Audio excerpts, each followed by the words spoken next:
Hello viewers, welcome to my YouTube channel literature with Amna. उम्मीद है आप सब खैरियत से होंगे। आज की वीडियो में हम डिस्कस करेंगे एक English writer Herbert Ernest Bates की बहुत ही famous short story the woman who had imagination. ये शॉर्ट स्टोरी 1934 में बेट्स की collection the woman who had imagination and other short stories में पब्लिश हुई। ये स्टोरी जनरेशन गैप, यूथ की अनफुलफिल्ड डिज़ायर्स और मुख्तलिफ करैक्टर के साइकोलॉजिकल प्रॉब्लम्स के साथ डील करती है। कहानी के शुरू में एक बहुत ही अमीर शख्स एंटोनियो, जो मौसीकी का बहुत ही दिलदादा और शौकीन है, अपने घर में एक म्यूजिशियन कंपटीशन अरेंज करवाता है। एंटोनियो को अपने बाप के मरने के बाद एक बहुत बड़ा घर जायदाद में मिला, जिस घर में वो हर साल म्यूज़िक कंपटीशन रखवाता था और मुख्तलिफ म्यूजिशियंस को बुलाकर उनके दरमियान मुकाबला करवाया करता था।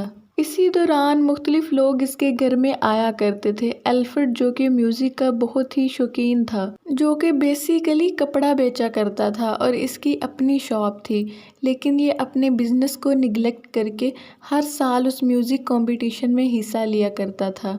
इसको लगता था कि ये बहुत बड़ा म्यूजिशियन बन सकता है, लिहाजा ये अपने काम से तवज्जो हटाकर सारी तवज्जो गाना बजाने पर देता था। और इसका बेटा हेनरी सोली दुकान पर बैठा करता था। हेनरी बहुत ही सीरियस और कम बोलने वाला लड़का था, जिसको म्यूज़िक में कोई इंटरेस्ट नहीं था।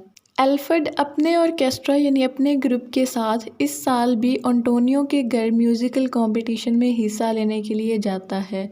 अल्फ्रेड के ऑर्केस्ट्रा का नाम होता है Orpheus male voice Glee singers.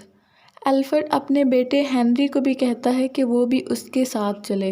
Henry इस किस्म की महफिलों में दिलचस्पी नहीं रखता था, लेकिन वो अपने फादर के साथ जाने पर राज़ी हो गया। अल्फ्रेड और उसकी टीम वक्त से पहले पहुंच जाते हैं और कंपटीशन की तैयारी शुरू कर देते हैं।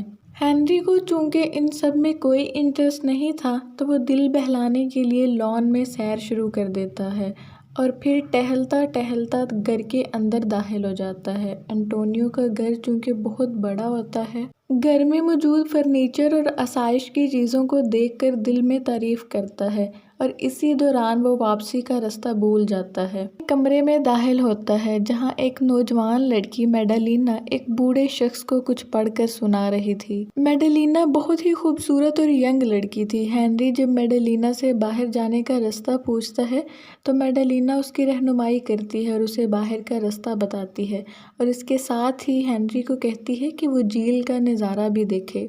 हेनरी उस झील का रास्ता पूछकर झील की तरफ चला जाता है।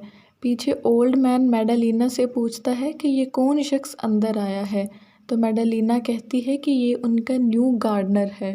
थोड़ी देर बाद मेडलिना उस ओल्ड मैन से आंख बचाकर खुद भी हेनरी के पीछे झील की तरफ चली जाती है और हेनरी को अपनी तरफ बुलाती है। हेनरी मेडलिना की डार्क ब्लैक आइज देखता है। वो दोनों थोड़ा टाइम इकट्ठे गुजारते हैं, लेकिन हेनरी मेडलिना के किसी भी हिंट, किसी भी इशारे को समझ नहीं पाता। फिर मेडलिना साइकोलॉजिकल प्रॉब्लम और इनर कॉन्फ्लिक्ट की वजह से रोते हुए अंदर भाग जाती है। हेनरी इस सारे वाक़े पर बहुत हैरान होता है।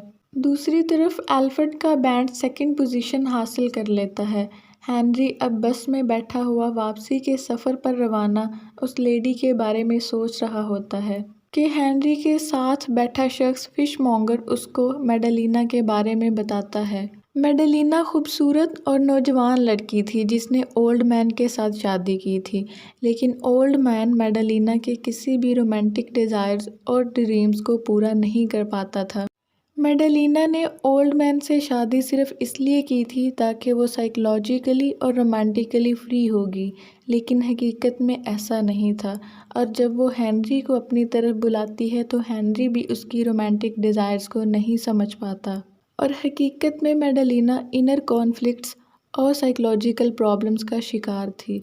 हेनरी ये सब कुछ सुनकर बहुत उदास हो जाता है। व्यूअर्स, इसी के साथ ये स्टोरी एंड होती है। उम्मीद करती हूँ आपको समझ में आई होगी। Thank you so much for watching.